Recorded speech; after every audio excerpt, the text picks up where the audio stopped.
All right, what a special day to get the Fusion in town. Fusion. I got my dear friend, bestie in all things CIRS and healing those with chronic and mystery illness, Dr. Scott McMahon in town. You are in town as our keynote for the Colorado Association of Naturopathic Doctors, and we're delighted to have you in the keynote position because the conference title is Healing Healthcare. And I think one of the most misunderstood or absent inflammatory experiences in healthcare right now is CIRS, or chronic inflammatory response syndrome, mold illness, biotoxin illness.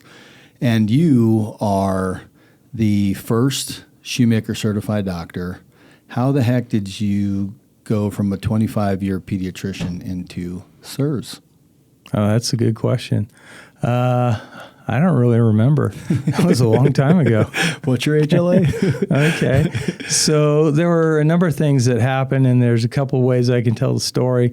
Probably the most germane and relevant for now is there was a local businessman in town who his daughter had gotten quite ill going to one of the local high schools. And that particular high school was built as a bomb shelter, had 100,000 square feet of flat roof. It had 100,000 feet of basement. Because it was a bomb shelter, it didn't have air circulation by design to go through. So I guess the radiation couldn't go through, or the radiated air or whatever. And so it was like a perfect setup for mold. And the school was relatively old. It was about 50 years old at the time, but it was the newest school in my city at the time, which was pretty crazy. Wow. And there was a lot of mold. There were a lot of work orders every year for water damage incidents, for water events, pipes breaking, things like that, somewhere on the order of 86 a year. And this businessman's daughter got ill in her first semester going there. And I didn't know anything about mold, but he had the resources to look at doctors all around the country.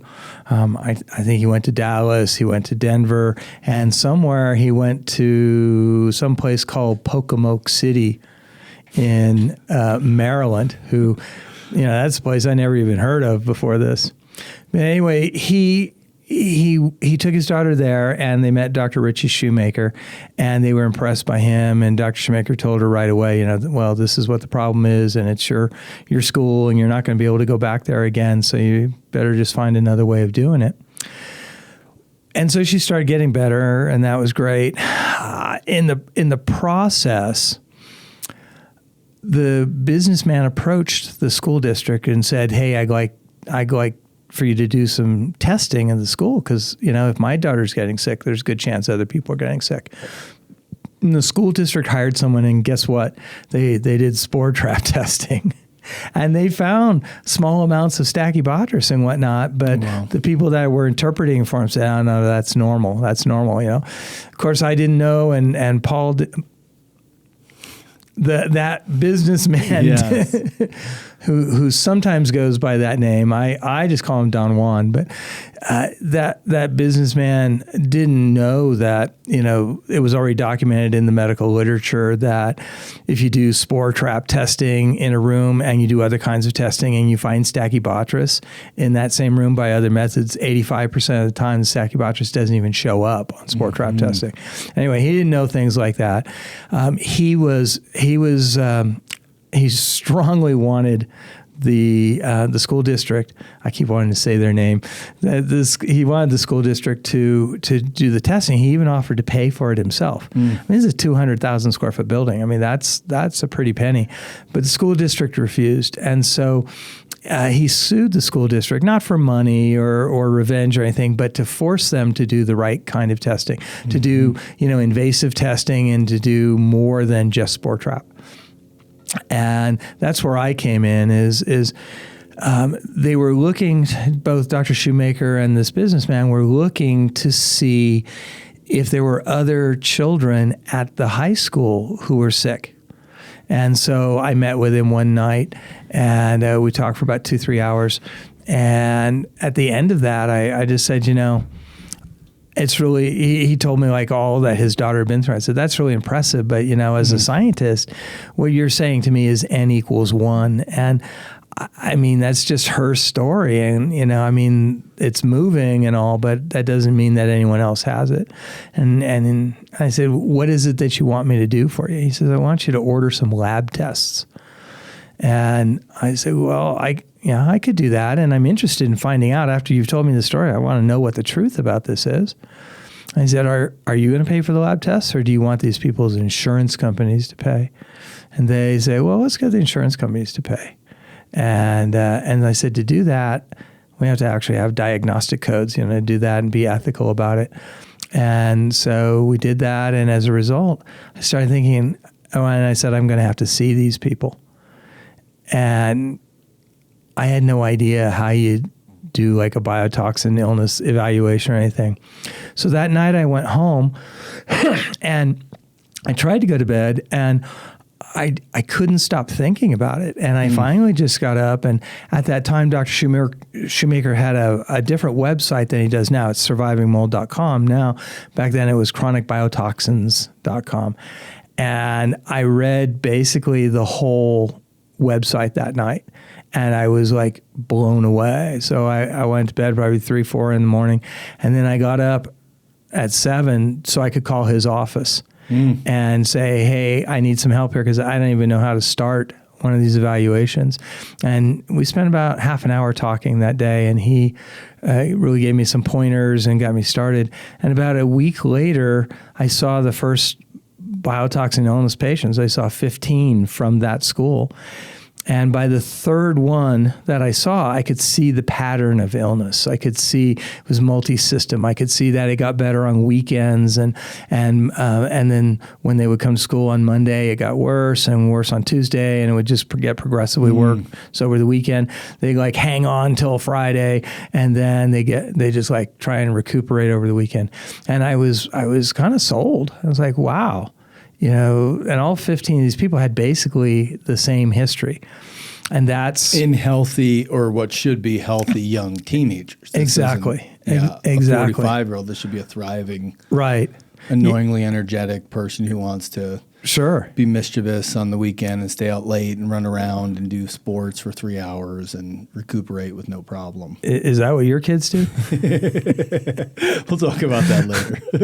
Well, I mean, mine are 13 down to 6. And so, only 2 of them can drive right now.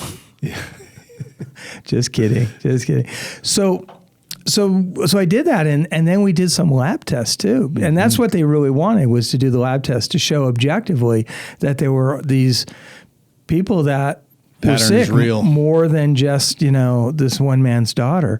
And that blew me away. I mean, about Gaussian curves and whatnot. That the 2.5% should be high and 2.5% should be low if you do a whole bunch of random tests on normal people. Well, what we found out was it was 58% of the tests were abnormal. And these were children, as you're saying. I think their ages range from 14 to 22. They were, or 20, I'm sorry. A couple of them had gone off to college and were sophomores. And there was one teacher also. And when we did their lab work, on average, almost 6 out of 10 tests that we did were abnormal. Wow. And these are the regular biomarkers we're talking, the human leukocyte antigen, the human transforming growth factor, beta-1, C4A, MMP9, all those. And that was like, what? I mean, this is real. Were people talking? Like, how did that teacher go? Did they hear that there was a guy in town who actually was curious about helping them? Yeah, there was some positive feedback, mostly negative. Yeah, mostly what was happening at that school was people were being told that, don't talk about this. This isn't real. You're not allowed to talk about this. And I would actually, about, 2 weeks after I had given a talk on this, I was asked to give a deposition. And the deposition, I wasn't an expert in mold. I was just, a pediatrician, expert in children. And, the lawyer for the school district was trying to convince me that these kids were all like mass hallucinating. all their symptoms, or that they felt badly for this one lady, and so they were, they were Munchausening it, or they were somaticizing or whatnot. And it's like psychedelic problem. It was. I think it was drugs, right? And the answer always came back to, well, then why did they have 58% abnormal lab tests? If you're saying this is mental illness or it's factitious, why do they have 58% of their lab tests abnormal?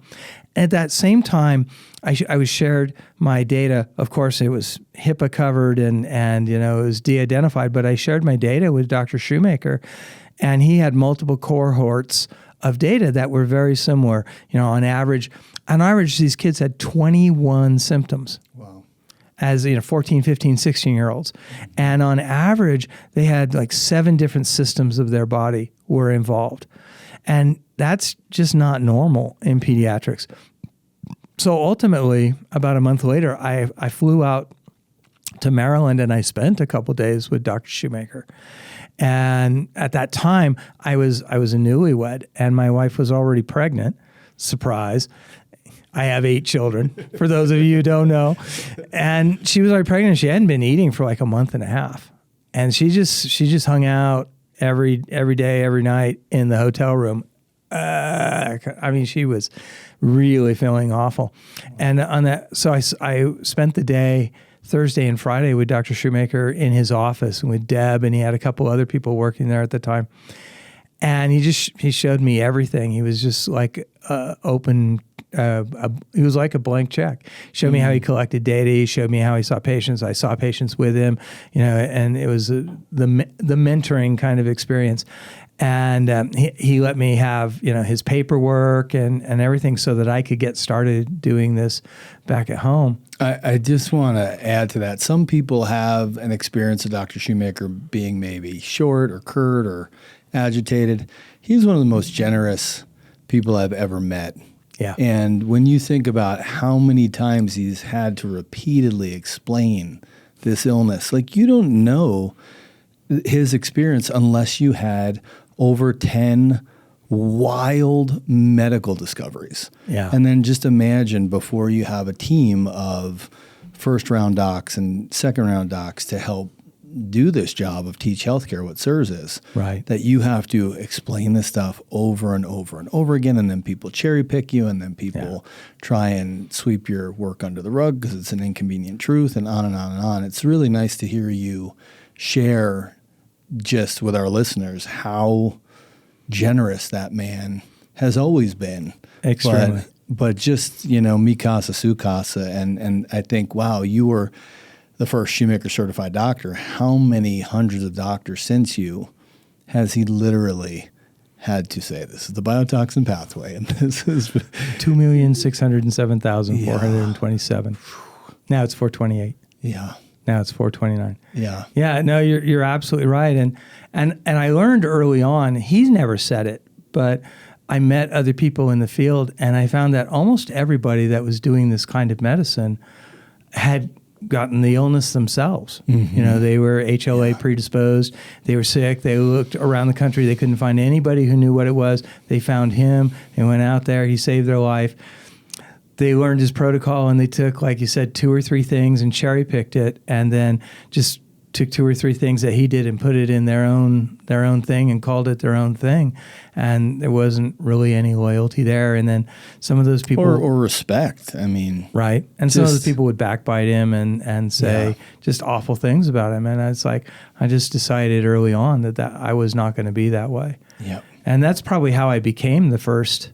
so I was probably one of the first people that just chose not to do that. Mm-hmm. So... But he was so gracious. He showed me everything. That Friday night after we saw patients, he invited my wife and I to his house for dinner, and he created this amazing spread of homemade crab cakes and Maine lobster and king crab from the Chesapeake. I think it was from the Chesapeake. It wasn't. I don't think it was from Alaska, but it was from the Chesapeake. And I mean, he cooked it all himself with the amazing butter sauce. And my wife just started eating and eating and eating and eating. She ate her whole plate. She had seconds. She ate what was left on my plate. This is the first meal she'd eaten in like a month and a half. So it was a good sign. Yeah. And Dr. Shoemaker and I talked quite a bit that night, and I left as we were leaving his house, and they walked us to the door, he and Joanne. As they walked us to the door, I said to him, I said, this illness that you've discovered touches so many different areas of medicine. I said, you're going to win a Nobel Peace Prize. Mm-hmm. And his response was pretty amazing. He said, well, maybe you'll be up there on the stage with me. It's like, oh, maybe. Well, we'll Yeah. see. That's not why I do this. That's not why he does this. yeah. But, that's how significant this understanding is. We're talking tens of millions of people in the United States that are both genetically predisposed and are chronically exposed to molds, bacteria, and actinobacteria in their homes or their workplaces or their schools, or a combination of those things. And then there are other places, their grocery stores, their churches that they attend, or other houses of worship. That any place that's water damaged is like poison to them. And that's two things come up for me listening to you. And the first is one of my favorite things about you, and that's that you couldn't go to bed. And that's called medical curiosity. Yeah. And it is a lost art, and it gets beaten out of doctors with the system of 5 to 7 minutes with a patient. I have to overhaul my entire practice to be able to pull these labs. I have to set up with my local imaging center to get a neuroquant. Then I have to deal with spouses who are grumpy and not in the mood, and they deservingly are PO'd because they've spent $300,000 doctor hopping across the country, from highfalutin ivory tower medical centers to the local naturopath to the holistic MD to the specialist to everybody. And no one takes the time anymore to say, wow, this is a multi-system, multi-symptom illness in what should be healthy teenagers. These aren't kids who aren't getting fed. These aren't kids who don't have roofs over their head. Their Maslow's hierarchy of needs are met. Where is this coming from? And you decided to stay up till 3 or 4 in the morning because it was an itch you had to scratch. And we need to overhaul the healthcare system to give doctors time with patients to solve problems, to graduate them from the healthcare system so that the next round doesn't come through the door, never leave, and then the next round of chronically ill comes through the door and never leave. And I think what I've always appreciated about you, even the way I saw you do pediatrics, even from a drug for symptom medical training, you thought like a country doc. You thought holistically through biochemistry, physiology, anatomy, histology, and you never abandoned the basic sciences, which I think is one of the biggest mistakes on holistic, integrated, hardcore Western, is people abandon the basic sciences. Yes. And Dr. Shoemaker commands those better than any doc I've ever known. Exactly. Yeah, it's like he's never forgotten anything from medical school. No, OMG. his brain is weird with like what he remembers from a histology slide under the microscope from like 1967, Exactly. and then just he was Doogie Howser. He was already solving problems as a med student and a TA. I bet he never established National Histology Day, though. He did not. That's something that I have the honor of having done at my medical school. You established National Histology Day. To think I knew it all. Yeah, exactly. All right. I had, I have another histology story. I somehow or another got, I grew up in California, not far from San Francisco. And one day a police officer wrote a ticket and they put the wrong license number on, they missed by one digit or one letter. And they put mine down. Oh, wow. And so I had to go to California to get this cleared. I couldn't re-register. I couldn't get my license done. So I actually had to fly to California to find out what was going on. And then they told me that I got a parking ticket on such and such day. And I'm thinking about it. And it's like, that was in January. I was in Nebraska. I was taking a histology test that day. So I actually had to get a letter from my histo teacher saying that I was in class that day before they would finally clear it. Wow. Yeah. Isn't that crazy? The important things of life you remember. Well, it's again that you had to get to the bottom of it is what I pick up on that. It's that I had to get to the bottom. It's those investigational skills, and I think to do this illness as a provider, you need a big heart and give a darn, but you also need the academic rigor. You need to, and it doesn't mean you need to be the smartest. You just need to be determined and stay up till 3 a.m. That's really the essence of this. So well, I'll give you a contrast, that shows the difference between Dr. Shoemaker and maybe the rest of us.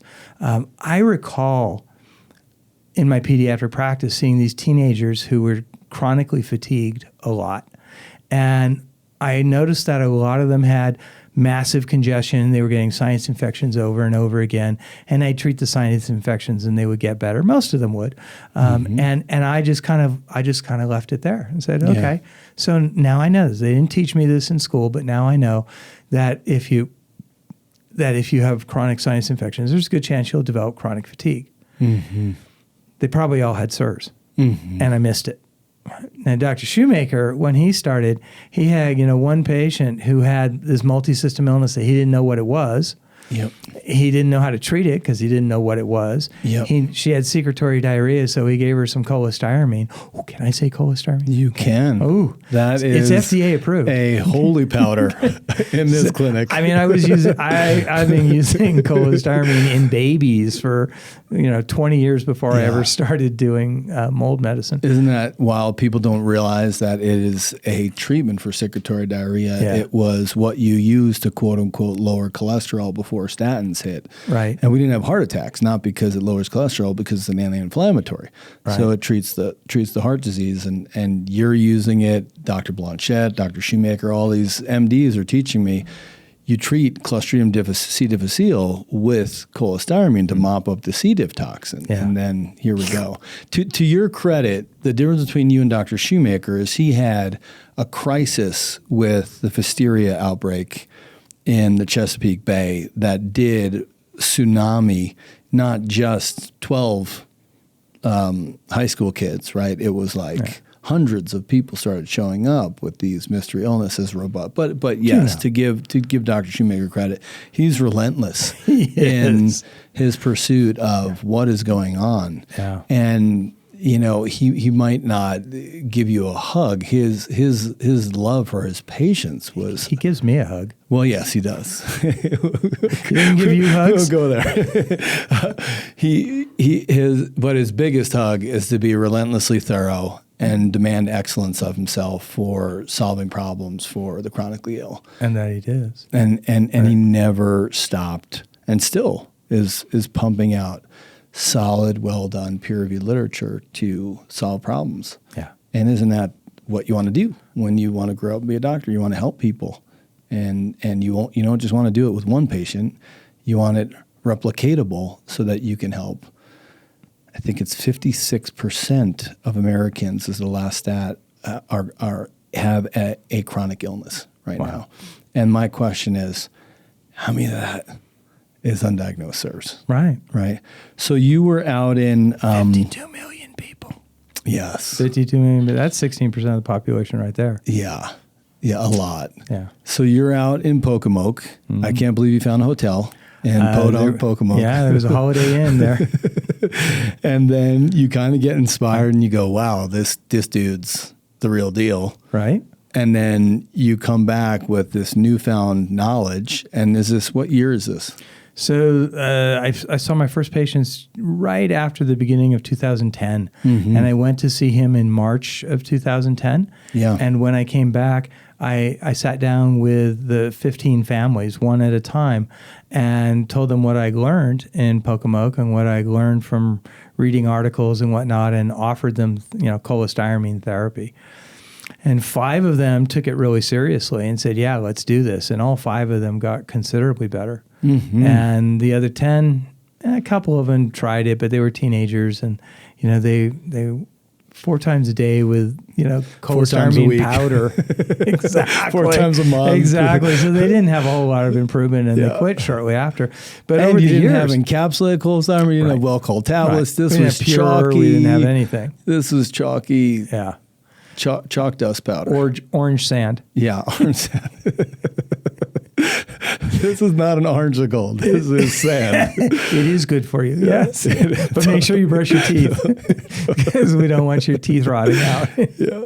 And so, I mean, after seeing all these things, I mean, that's how the differential diagnosis really works. I mean, you know, you start with the history and then you start with the physical exam. And then if you need to, you do lab tests and then you formulate an idea and then you treat based on what you think your diagnosis is, and then you monitor treatment to see if it's working or not. Yeah. And so, I mean, I got a very good picture with these first 15 people that this is, you know, a consistent history.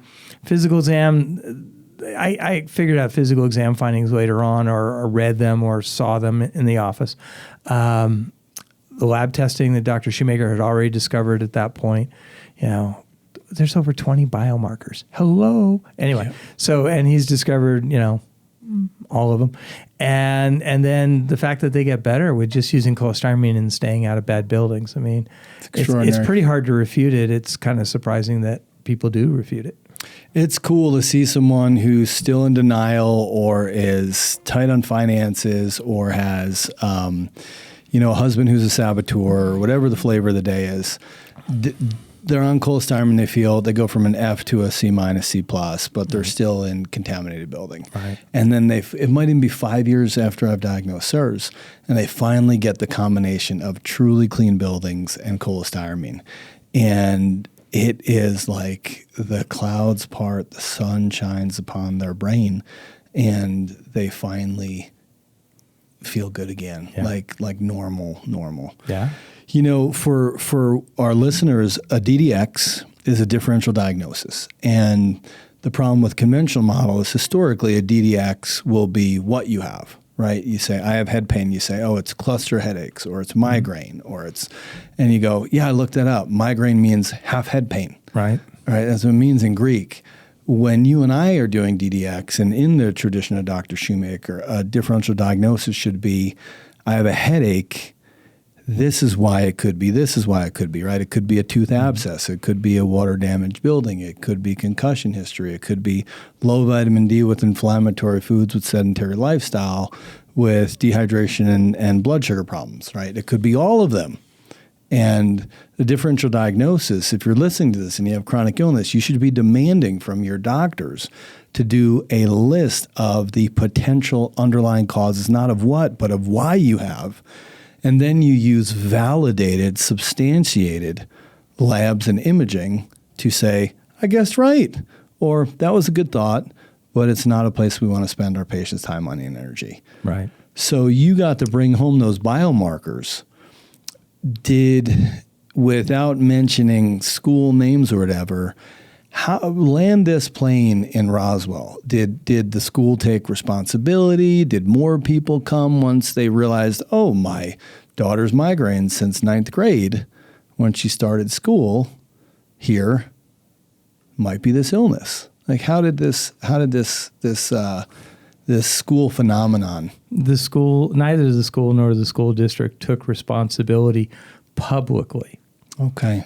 But they did remediate the building 3 times in the next 5-6 years, which I appreciated very much. I didn't have to go on the warpath and go after them because they were doing the right thing, even though they were not admitting. They were not going to admit it. That's right. Because they might get sued. Yeah. In a litigious society, honesty is a bad word. Yeah. It's the best policy. It is the best policy. Yeah. It's the golden rule, and it is very un-American. Yeah. Yeah. Well, that's awesome. We are so glad that you had those spiritual synchronicity, your hard work, your dedication to bump into a dad who cared about his daughter enough to really ask for someone who's interested, someone who's curious. And that Dr. Shoemaker took you under his wing and eventually graduated the first Shoemaker Certified Doctor on the planet so that you could help me and my family and my kids. So I'm number 1. Number 1. Everybody else is number 2 or lower. That's right. And